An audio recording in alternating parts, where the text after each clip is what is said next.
Hi everyone, you join me inside the passenger seat of my car. In this video, I want to give a short review of the car as well as an ownership review of my car.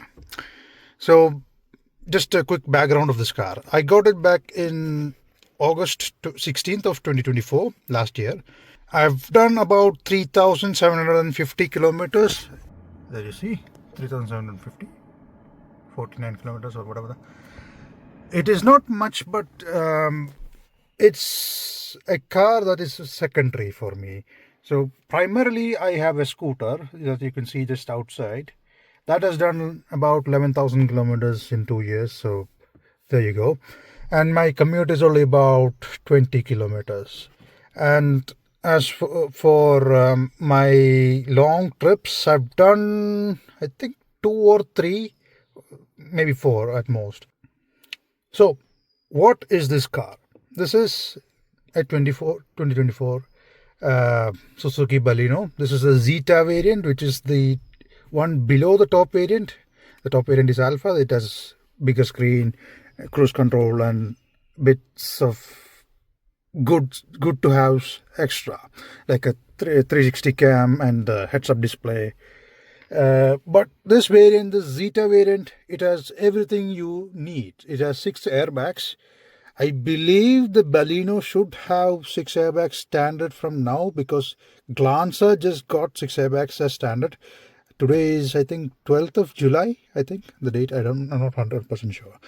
So this variant, when I bought it, it is the one that had 6 airbags, as the lower variants didn't have it. Only had the driver and passenger airbag. So this has this variant has the 6 airbags. This has the Smart Play Pro. I don't know the terminology. It is one of the better ones of the 7-inch touchscreen. It has a wireless Android Auto and Apple CarPlay. So that's nice. It has the nicer dial gauges. So the basic one has a normal LCD display, like the 7 segment display, like in the calculators and all. This has a TFT like display, so there's more information that's nicer to look at. Although I do wish that they could have gotten a nicer way of operating this. There's a lot of blank spaces here, and the Alpha variant only has, as far as I know, the bit here for the 360 camera and maybe something else. There's a lot of space here. They could have done that. There's space for 2 cups and the phone. So I usually keep my phone here and my glasses here. You can't really see. Yeah, there you go. It's fine. Like, you can put your I don't drink much while driving. Like glass of water or something like that, which I can put there as well. You can put your drinks there if you so desire. This armrest is surprisingly useful. I don't think about it much, but when I get in my friend's Franks, you have seen the video of it. That Franks does not have this armrest. I do notice the absence of it. There's some space for items here. Yeah, decent space. Like, I don't think you can do much with it.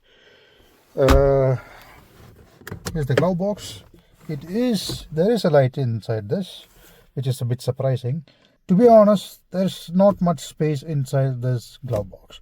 I can't put my car documents inside this. The file that they give in the Nexa people, they give the documents inside a case, like a file case or something like that. It does not fit inside here. Moving on to the leg space. This is one of the things I really like about my car. So I think this is not the most.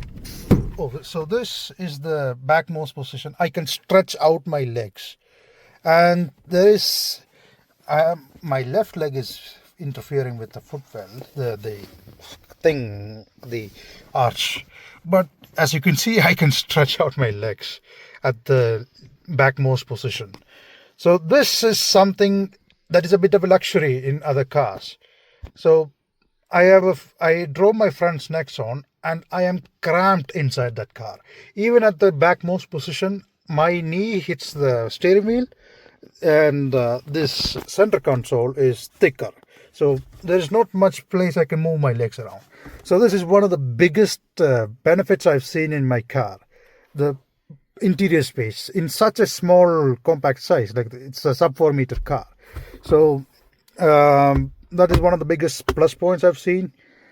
I haven't sat on the passenger seat that much, but based on other passengers' review, it's fine. Like, there's space, legroom there. Legroom is fine, but the headroom is not that great. People a similar height as me, I am about 179 centimeters, 5'10". People at that height, they seem to have more slight issues with the head hitting the roof. That's a given, actually. Like, it's not a surprise because it's a compact hatchback. The roof is sloping a little bit down. In the boot, so looking towards the back, you can partially see the boot. It's supposedly 318 liters. I haven't done any like major road trips with heavy luggage, lots of luggage, so I can't really comment on that. But for my daily use, I have a laptop bag, multiple laptop bags inside the bag, no problem. It's easy as well. And even if I had like travel luggage, I don't think I would suffer that much, because we also had a Celerio, like my family, and that car can fit our long trip luggage quite fine, actually. Of course, you would need to sacrifice the back seat. I mean, bit of a back seat. You would have to put some luggage here, so keep that in mind. It's fine. I'm not really bothered about it. How it feels to be inside. There's a mirror here. Couple of lights here. Oh yeah, I think it's the first time I'm showing you. I just changed this to LED. Pretty much everything except for the headlamp was halogen. The headlamps and the DRLs and the brake lights were LED. Everything else, this light and all, they were halogen. So I converted them to LEDs. Yeah, some people have been asking about AC. So to me, this is actually fine. So I don't know how it will be for you. What I would suggest is take a test drive and test the AC performance. I usually keep it at 24 degrees Celsius, and this is an automatic AC. On a very hot day, it takes about a couple of minutes to become a bearable temperature inside. Like I said, my level of tolerance might be different from yours, so I would suggest you to get a test drive and test the ACs while there. Now, I've already discussed this part in my previous likes and dislike video, but the visibility. So looking forward, it's fine.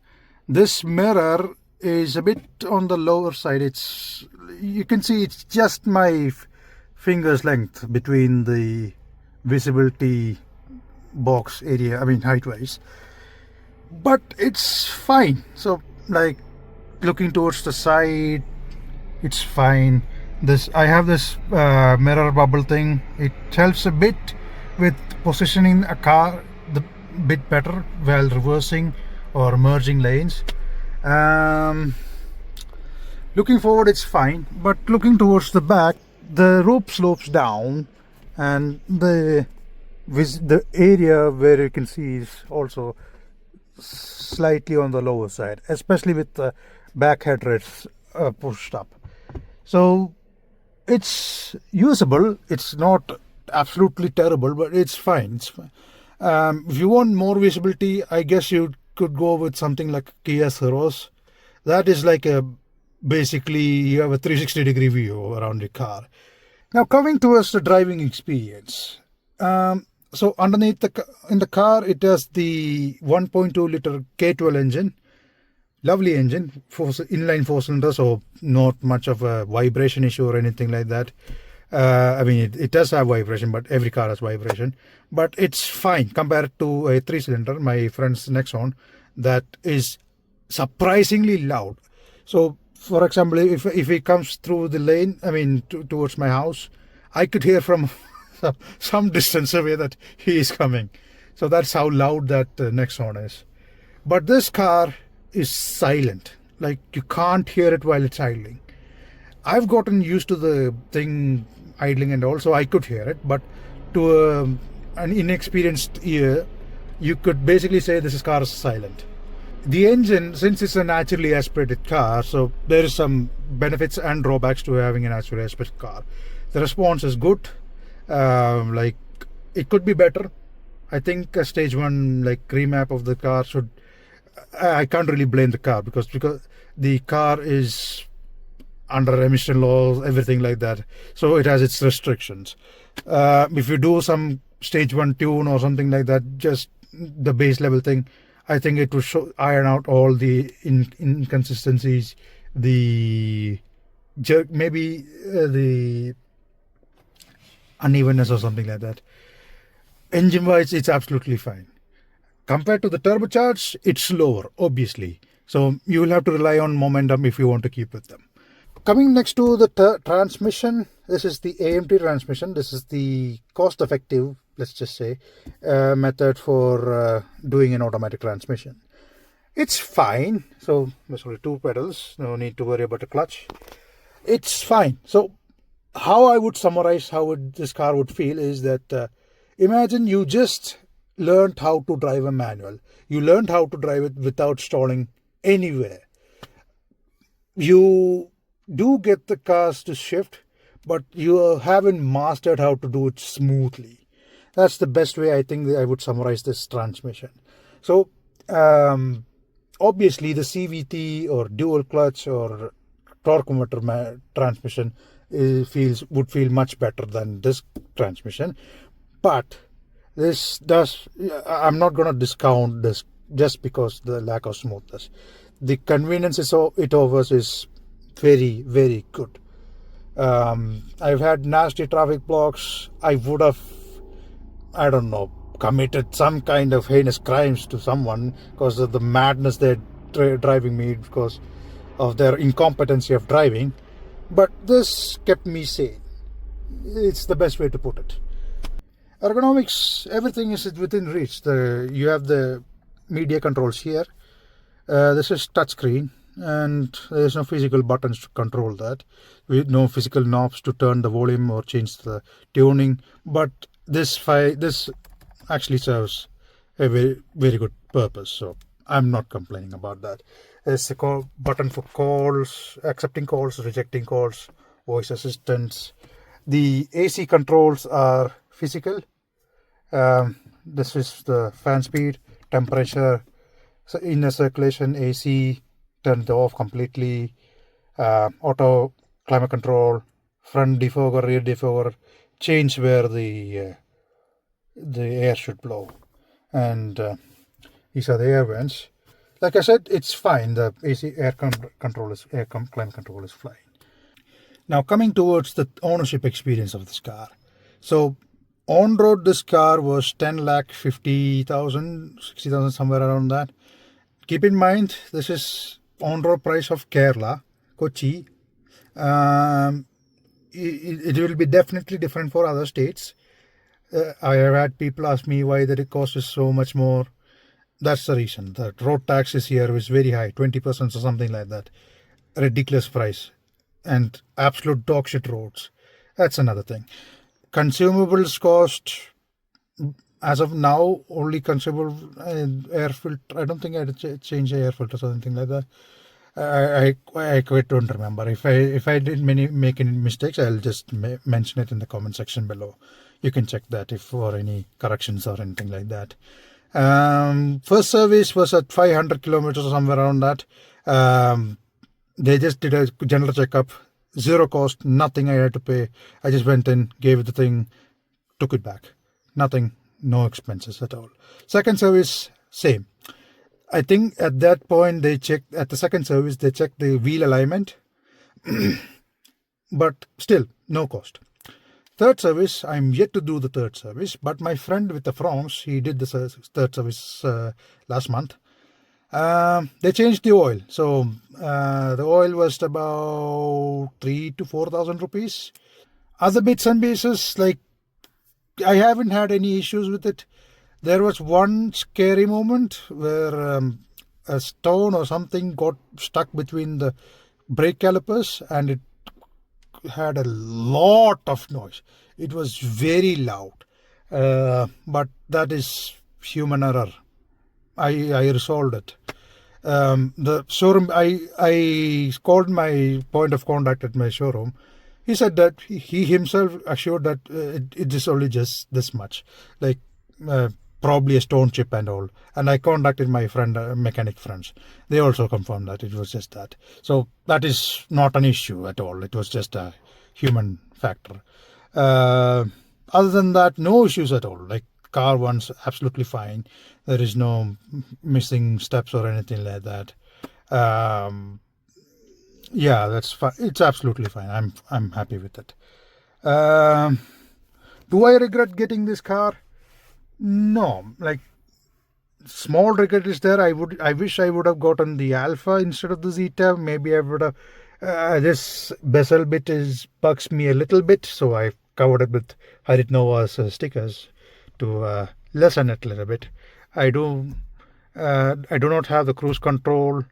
I mean, only one opportunity I had to use the cruise control, but it immediately ran out because of road traffic here. Other than that, nothing much I'm missing out on. So yeah, that's pretty much it. I'm sure I've missed out some bits. So if you have any questions, feel free to ask them below. I'll try my best to answer as correctly and factually as possible. Okay, so that's the review out of the way. I also wanted to mention some other. I'm not sure if it's a sad news or anything, but I'm going to have to say farewell to this car. Now I'm not going to sell it. No. No, the thing is, I am moving out from Kerala. I'm going to Karnataka, Bangalore, somewhere. I don't know. So by September and all, I'm going to have to say farewell to this car. It is a bummer, but I do have a good news though. It's not going to sit idly. It's being taken over by my parents. So it's not going to sit simply. It's not going to sit idle. So that's a relief. Anyway, that's it. If you like what you saw, consider liking the video. If you want to see more of this, consider subscribing. If you dislike it, feel free to dislike it and leave. Subscribe for more. Thanks for watching. Bye.